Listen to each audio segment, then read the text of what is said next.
Sue Bird and U.S. women win sixth straight Olympic hopes title.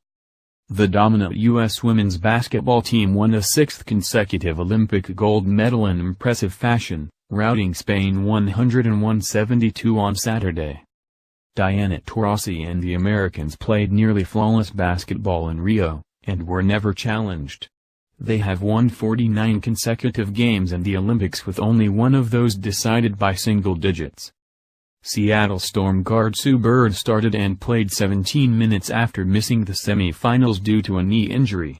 She finished with 3 points, 2 steals, 2 rebounds and 1 assist. Storm forward Breanna Stewart scored 11 points in 11 minutes to help earn her first gold medal.